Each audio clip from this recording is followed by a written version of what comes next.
ललाट पट्टे लिखिता विधाता षष्ठीदिने या अक्षरमालिका च तां जन्मपत्रीं प्रकटिं विदते दीपो यथा वस्तु घनांधकारे। जन्म के छठे दिन ही विधाता द्वारा कपाल में जीवन में घटित होने वाली घटनाएं अंकित कर दी जाती हैं। इस समय मुख्य रूप से जीवन के षष्ठ तरंग के संबंध में भाग्योदय अपने ही जन्म स्थान के आसपास होगा या जन्म स्थान से दूर होगा, अपने देश में होगा या विदेश में होगा। और भाग्योदय का समय क्या रहेगा, बाल्यावस्था में या किशोरावस्था में या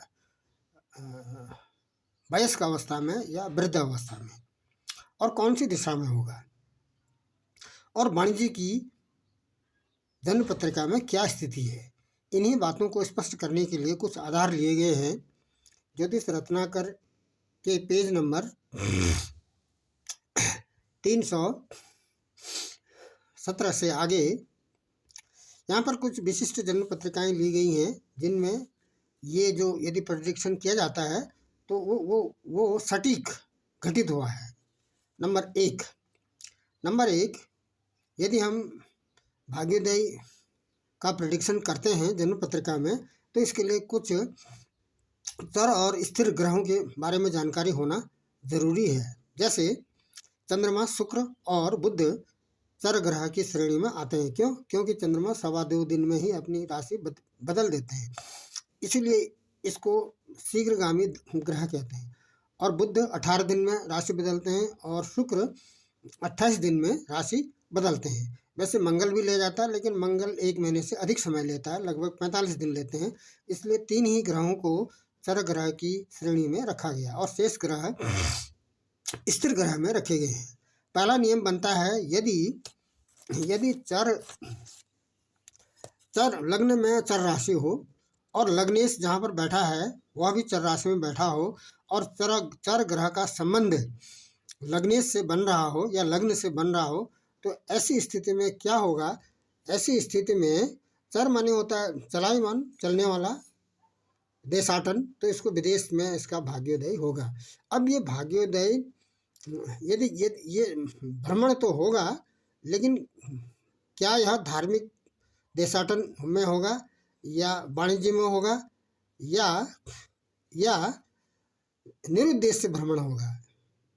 तो इन्हीं बातों को स्पष्ट करने के लिए दूसरा जो प्रेडिक्शन बनता है वह यह कि लग्न और लग्नेश स्थिर राशि में हो और उनमें स्थिर ग्रहों की दृष्टि भी हो या युति हो, संबंध बन रहा हो, तो ऐसी स्थिति में उसको अपने ही देश में उसका भाग्योदय होता है। और दिशा के लिए 1-5-9 पूर्व दिशा है, और 2-6-10 दक्षिण दिशा है, 3-7-11 पश्चिम दिशा है, और 4-8-12 उत्तर दिशा है। क्या मतलब है इसका? यदि 11वें हाउस में है, 1-5-9 नंबर की राशि है,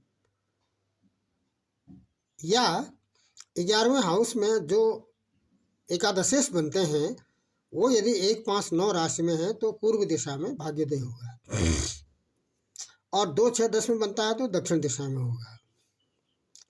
एक तो आधार इस प्रकार से बनता है।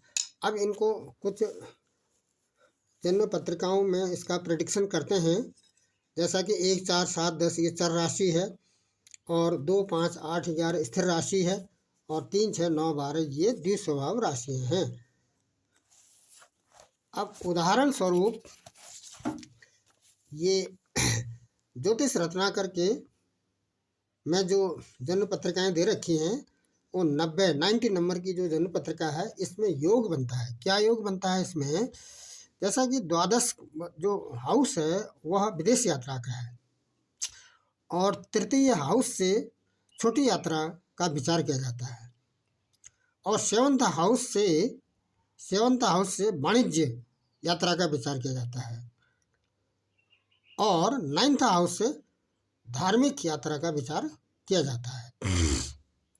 तो यहाँ पर क्या स्थिति बनती है? यहाँ पर जो 12 हाउस है, 12वें घर में मंगल बैठे हैं और बुध बैठे हैं और सूर्य बैठे हैं, तो यहाँ पर जो राशि है वो वृश्चिक राशि है। ये चर राशि तो नहीं है, लेकिन बुध चर ग्रह हैं, क्यों? क्योंकि बुध एक राशि में लगभग 18 दिन रहते हैं।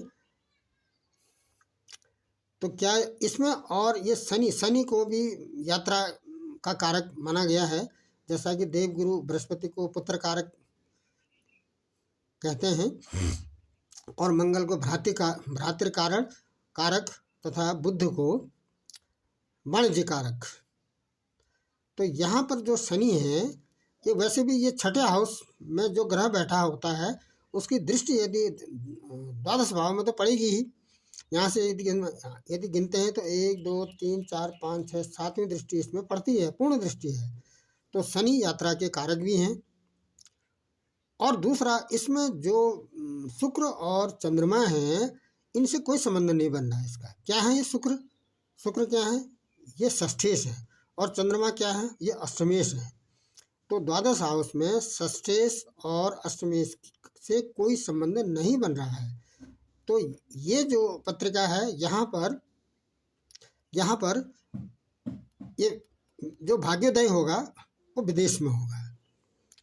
दूसरा, जो एग्जाम्पल पत्रिका है 50 नंबर की, तो यहाँ पर क्या स्थिति बनती है? यहाँ पर जो लग्नेश हैं, यह 12 नंबर की राशि है। लग्नेश गुरु बनते हैं। लग्नेश जहाँ पर बैठे रहते हैं वहाँ से 12वां हाउस ये हो जाएगा। यहाँ पर 9 नंबर लिखा है। 9 नंबर के स्वामी भी गुरु बनते हैं। गुरु अपनी नीच राशि में बैठे हैं। क्यों? क्योंकि गुरु की नीच राशि मकर राशि है। और इस नीच राशि में होने से गुरु शनि 12वें हाउस को देख रहा है। यहाँ पर जो शनि बैठे, सूर्य भी क्रूर ग्रह में है और शनि भी क्रूर ग्रह में है, ये 12वें हाउस को देख रहे हैं। एक तो आधार ये बनता है। दूसरा आधार बनता है, जो लग्नेश हैं वह नीच राशि में बैठे हैं। क्यों? क्योंकि ये जो लग्नेश गुरु हैं, इनसे 12वां हाउस ये बनता है। तो यहाँ पर 9 नंबर की राशि है। तो इसको भी विदेश में इसका जो भाग्योदय हुआ है, ये घटना घटित इस जन्म पत्रिका में हुई है। तीसरा, 9 नंबर की जो पत्रिका है उसमें क्या स्थिति बनती है? जो 12वें हाउस का लॉर्ड है वो शुक्र है। शुक्र कहाँ बैठे हैं? ये पाप ग्रह के साथ बैठे हैं। कौन है पाप ग्रह? राहु है। अब राहु ग्रह के साथ बैठने से ये द्वादशेश है, ये पापयुक्त हो गए हैं। और इस द्वादश भाव में क्रूर ग्रह की दृष्टि भी है। तो ये प्रेडिक्शन इसमें बनता है कि यहाँ इसमें मंगल की भी दृष्टि है। 12वें हाउस में मंगल यहाँ पर बैठे हैं। 9th हाउस में 1 2 3 4 क्रूर ग्रह, पाप ग्रह मंगल और पाप ग्रह सूर्य की दृष्टि भी है इस 12वें हाउस में। और 12वें हाउस के जो लॉर्ड हैं वो शुक्र हैं, वह क्रूर ग्रह के साथ बैठे हुए हैं। और ये 7 नंबर की जो राशि है वो चर राशि भी है। चर राशि के जो स्वामी हैं वो शुक्र बनते हैं। तीसरा, ये वाणिज्य के संबंध में यदि देखा जाए तो इस जन्म पत्रिका में ये जो जन्म पत्रिका है, ये 29 नंबर की जन्म पत्रिका है। इसमें ये वाणिज्य की स्थिति देखनी है। जब वाणिज्य देखना हो तो 7th हाउस से देखा जाता है। क्यों? क्योंकि 7th हाउस को लाइफ पार्टनर और इसको बिजनेस पार्टनर भी से देखा जाता है। और बुध वाणिज्य के कारक भी हैं। तो बुध कहाँ बैठे हैं? गुरु की राशि में बैठे हैं। गुरु कहाँ बैठे हैं? बुध की राशि में। इन दोनों के बीच में राशि परिवर्तन भी हुआ है। जब दो शुभ ग्रहों के बीच में राशि परिवर्तन होता है तो जो कारक ग्रह है उसके शुभ फल देता है। तो क्या होगा इसका? इस जन्म पत्रिका में क्या देखा गया है? इनकी जो संपत्ति है ये बैंकिंग में इनमें काफ़ी संचित धन इनका देखा गया है। ये तो उदाहरण जन्म पत्रिकाएं हैं। उसके बाद यदि हम राशियों की बात करें तो 1 4 7 10 4 राशियां हैं। 2 5 8 11 स्थिर राशियां हैं और 3 6 9 12 द्विस्वभाव राशियां हैं। अब इनका यदि दिशा देखी जाए, इन जन्म पत्रिकाओं में कौन सी दिशा में भाग्योदय होगा, तो इसके लिए क्या देखते हैं? ये जो 1 5 9 है, 1 5 9 नंबर की जो राशि है उससे पूर्व दिशा का बोध होता है। 11वें हाउस में जो राशि लिखी है उस राशि के स्वामी जहाँ बैठे रहते हैं उससे दिशा का बोध होता है। ये 11 नंबर की जो राशि है इसमें 7 है, 7 के स्वामी शुक्र बनते हैं। शुक्र कहाँ बैठे हैं? ये चर राशि में बैठे हैं। यहाँ पर 10 का मतलब है ये दक्षिण दिशा में बैठे हैं, तो इनका भाग्योदय दक्षिण दिशा में होगा। यहाँ पर 10 नंबर की राशि है तो ये चर राशि है, इसके स्वामी शनि बनते हैं। शनि कहाँ बैठे हैं? ये 5 नंबर की राशि में बैठे हैं। 5 नंबर की राशि क्या है? पूर्व दिशा की है, तो इनका भाग्योदय पूर्व दिशा में होगा। अब तीसरा जो प्रेडिक्शन देखना है वह यह कि इनकी जो विदेश में जो यात्रा हुई है ये धार्मिक यात्रा होगी या इनकी कोई कार्य से संबंधित यात्रा होगी या वाणिज्य से संबंधित होगी या खाली भ्रमण होगा, खाली भ्रमण होगा या ये इनका जो यात्रा होगी ये धर्म से संबंधित होगी, धार्मिक प्रचार के लिए होगी। उसके बाद जो देखना है वह प्रेडिक्शन मुख्य रूप से किया जाना है कि इनका जो भाग्योदय है, भाग्योदय की क्या स्थिति है।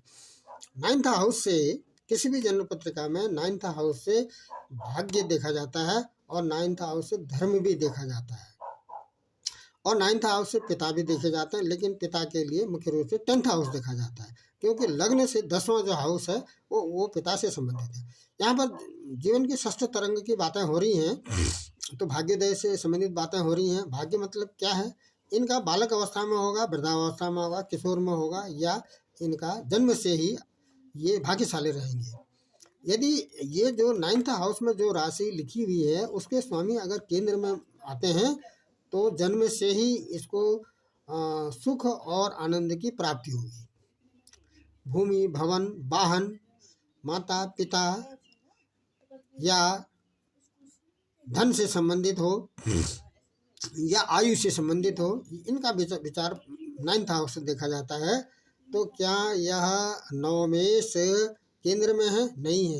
यहाँ पर 5 नंबर की राशि है, इसके स्वामी सूर्य बनते हैं, लेकिन सूर्य अपने मित्र की राशि में है। क्यों? क्योंकि 8 नंबर की जो राशि है सूर्य केंद्र में भी नहीं है, त्रिकोण में भी नहीं है और केंद्र त्रिकोण से बाहर है, तो लेकिन बैठे वहाँ पर है जहाँ पर इनके मित्र की राशि है। लेकिन तात्कालिक दृष्टि से मंगल तो इनके शत्रु हैं, लेकिन स्वाभाविक रूप से सूर्य के मंगल मित्र में आते हैं, तो ये सम की श्रेणी में यहाँ पर लिए जाएंगे। दूसरे में देखते हैं